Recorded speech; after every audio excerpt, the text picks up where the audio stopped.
आप सभी लोगों का स्वागत जम्मू विश्वविद्यालय में और हृदय से धन्यवाद। आप हमारे निमंत्रण को स्वीकार करते हैं, आते हैं और इस मौसम में जब पानी बरस रहा हो तो भीगने की भी चिंता नहीं, आपके इंस्ट्रूमेंट्स खराब होंगे उसकी भी चिंता नहीं। आपने स्वीकार किया, आप आए, आभारी हैं। विषय है विकसित भारत और ये सपना हमारे परम आदरणीय प्रधानमंत्री जी माननीय श्री नरेंद्र भाई मोदी जी ने देखा है और देश को दिखाया कि 2047 तक हमको भारत को विकसित भारत में बदलना है। जब हम विकसित की बात करते हैं तो 3-4 चीजें हैं जो मूल में उसके आती हैं। Infrastructure development, agriculture, education, health, ये और डिजिटल इकोनॉमी, ये 5 चीजें हैं जो मुझे लगता है कि विकसित भारत के मूल में है। और education is one of the important component. मैं बात इसलिए कह रहा हूं आपसे कि 1980 के पहले अगर हम वो देखें 1800 तक, मैं ईस्वी की बात कर रहा हूं, 18वीं शताब्दी तक भारत वर्ल्ड की इकोनॉमी में अराउंड 23% कंट्रीब्यूट करता था। क्यों करता था? क्योंकि हमारी शिक्षा समाज की आवश्यकताओं से, राष्ट्र की आवश्यकताओं से जुड़ी हुई थी। हमने जो 18वीं शताब्दी के बाद ब्रिटिश पीरियड में हमने जो शिक्षा पद्धति अपनाई, वह शिक्षा पद्धति ब्लैक बोर्ड क्लासरूम टीचिंग तक रह गई। वह प्रॉब्लम सॉल्विंग नहीं हो पाई, वह नॉलेज इकोनॉमी में नहीं बदल पाई। और इसलिए मैं यह बात कर रहा हूं कि जो विकसित भारत 2047 की कल्पना हमारे आदरणीय प्रधानमंत्री जी ने की है, उसका अगर रास्ता कहीं से निकलता है तो वह शिक्षण संस्थाओं से होकर के निकलता है। और इसलिए चाहे वो विद्यालय हो, कॉलेज हो या विश्वविद्यालय हो, उसकी जिम्मेदारी कई गुना बढ़ जाती है इस सपने को साकार करने के लिए। और इसीलिए जो विकसित भारत युवा कनेक्ट का प्रोग्राम है वह देश भर में चलाया जा रहा है। जम्मू विश्वविद्यालय अपना जो 4 दिन का कार्यक्रम रखा है, कल इसका उद्घाटन है और ये 4 दिन तक चलेगा। समापन 3 तारीख को है और माननीय हमारे लेफ्टिनेंट गवर्नर साहब इसके मुख्य अतिथि हैं वैलेटरी फंक्शन के। जो इंफ्रास्ट्रक्चर डेवलपमेंट है जेएनके में, आप देखेंगे तो बहुत तेजी से आगे बढ़ा है। एग्रीकल्चर पर काफी ध्यान दिया गया है। एजुकेशन को लेकर के भी तमाम तरह के प्रयोग विभिन्न विश्वविद्यालयों में जम्मू कश्मीर के चल रहे हैं। उसमें हमारे ऑनरेबल लेफ्टिनेंट गवर्नर साहब और ऑनरेबल चीफ मिनिस्टर साहब दोनों लोग जितना संभव हो सकता है वह मदद कर रहे हैं विश्वविद्यालयों को और उसको आगे बढ़ाने में, जो भी बाधाएं हैं उसको दूर करने में। जब हम युवा की बात करते हैं तो जो एजुकेशन सिस्टम है उसमें जो युवा हैं उनको किन किन चीजों से, अगर विकसित भारत की हम कल्पना करते हैं तो किन किन चीजों की जरूरत है एम्पावर करने की। सो मुझे लगता है स्किलिंग सबसे जरूरी है, स्किलिंग की। तो हम अपना करिकुलम उस ढंग से बनाएं जिसमें कि स्किलिंग पर मेजर फोकस हो। दूसरा है innovation, idea incubation, innovation and take it to the startup level. So कैसे होगा? तो education must be connected with the societal challenges. तो प्रॉब्लम आइडेंटिफाई करना, अब प्रॉब्लम हमने आइडेंटिफाई कर लिया तो उस पर फिर आगे कैसे बढ़े? So idea incubation, innovation and then startup. और जम्मू विश्वविद्यालय अपना एक इनोवेशन टावर की बिल्डिंग खड़ी कर रहा है, उम्मीद है कि 6-8 महीने में खड़ी हो जाएगी। तो उसमें आइडिया इंक्यूबेशन, इनोवेशन और स्टार्टअप को लेकर के पूरा एक फ्लोर डेडिकेट किया जाएगा, जिसमें सिविल सोसाइटी के लोग या कोई इंटरप्रेन्योर या कोई स्टार्टअप वाला भी आ करके उसको इंफ्रास्ट्रक्चर प्रोवाइड किया जाएगा ताकि वो अपने इस प्रोग्राम को लेकर के आगे बढ़ सके। इंटरप्रेन्योरशिप, कितना हम जॉब की कल्पना करते हैं, तो अब समय आ गया है कि जॉब सीकर से जॉब प्रोवाइडर की तरफ वो आगे बढ़े। हमको रिस्पॉन्सिबल ढंग से टेक्नोलॉजी के यूज को लेकर के आगे बढ़ना होगा। तो ब्लेंडेड मोड में एजुकेशन ले जाना है, जिसमें टेक्नोलॉजी का भी प्रयोग हो, प्रॉब्लम सॉल्विंग भी हो, और हम जॉब सीकर से जॉब प्रोवाइडर की तरफ बढ़ सकें। इस तरह का करिकुलम हमको अपना बनाना है।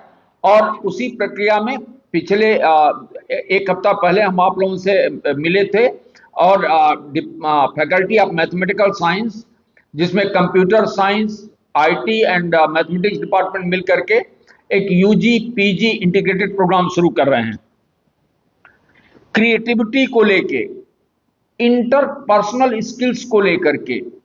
और अभी मैडम ने बात की है हैप्पीनेस को लेकर के, पेशेंस को लेकर के। मुझे बड़ा कष्ट हुआ है, कल के न्यूज़पेपर में मैंने एक घटना देखी है। एक यूथ थार गाड़ी से एक वृद्ध को जो है कुचलने का प्रयास कर रहा है। आगे धक्का लगता, गलती से वो समझ में आता है, बैक करके। इसका मतलब है कि हमारी सेंसिटिविटी ही खत्म होती जा रही है। वह जो वैल्यू सिस्टम है, जो ह्यूमैनिटीज है, कि वो कहीं हम मानव ही नहीं रह रहे हैं। मुझे लगता है शिक्षण संस्थाओं का वह धर्म है। और जम्मू विश्वविद्यालय, हमारे लोग बैठे हुए हैं, इनसे मैं आग्रह करूंगा कि एक कोर्स मैंडेटरी किया जाए इन चीजों को लेकर के, ताकि जो है एक हम मानव का निर्माण तो कर सकें। अगर हम सब कुछ बना रहे हैं और मानव ही नहीं बन पा रहा है, तो मुझे लगता है वो पूरी की पूरी शिक्षा बेकार है।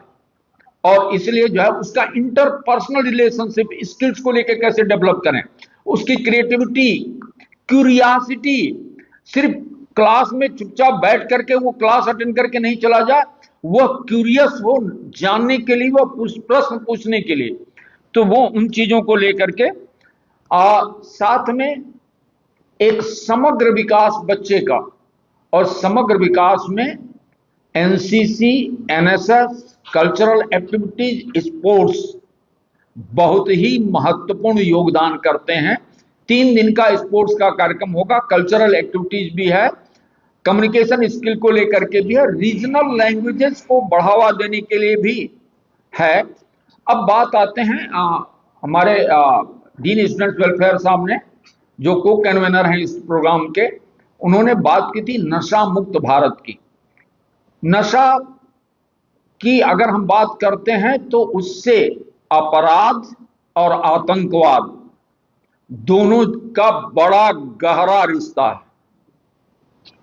और ये यूथ के लिए भी, राष्ट्र के लिए भी, अपने प्रदेश के लिए भी, किसी के लिए, परिवार के लिए, किसी के लिए ठीक नहीं है।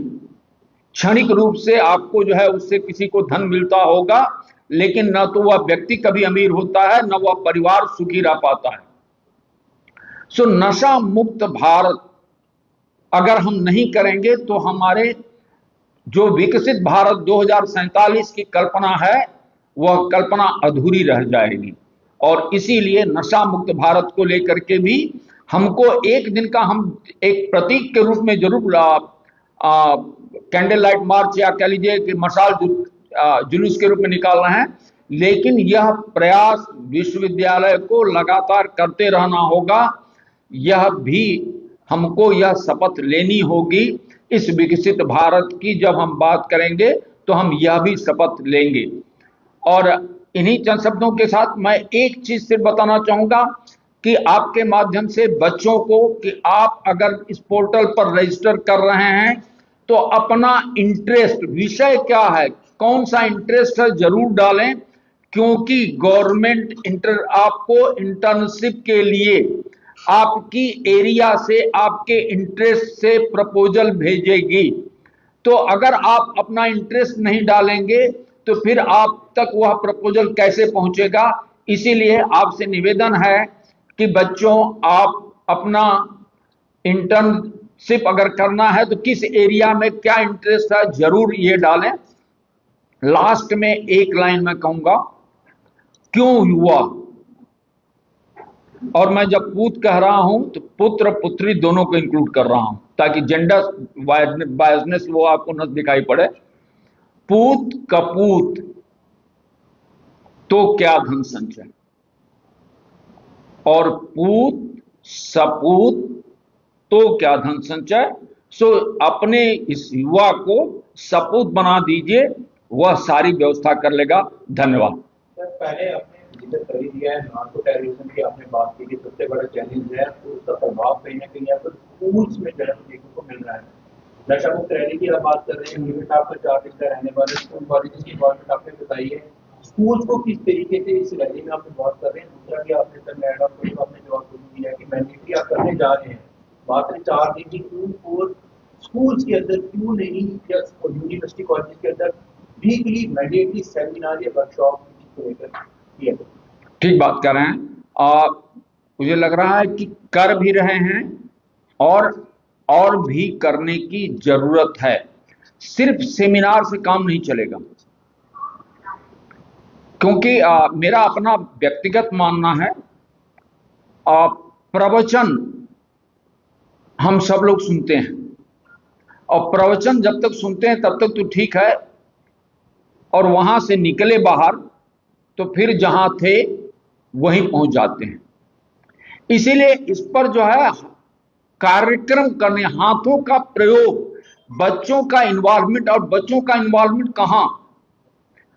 इसीलिए स्कूल, कॉलेज और यूनिवर्सिटी तीनों को मैंने कहा कि जो कल्चरल एक्टिविटीज हैं, स्पोर्ट्स हैं, एनसीसी हैं, एनएसएस हैं, या उनके कंपलसरी कर देना चाहिए कि कोई न कोई एक आप करेंगे, और हर दिन आप घंटा 1.5 घंटा उसके दिमाग को, उसकी को लगाइए इसमें, ताकि वो उधर की तरफ उसको समय ही न मिले।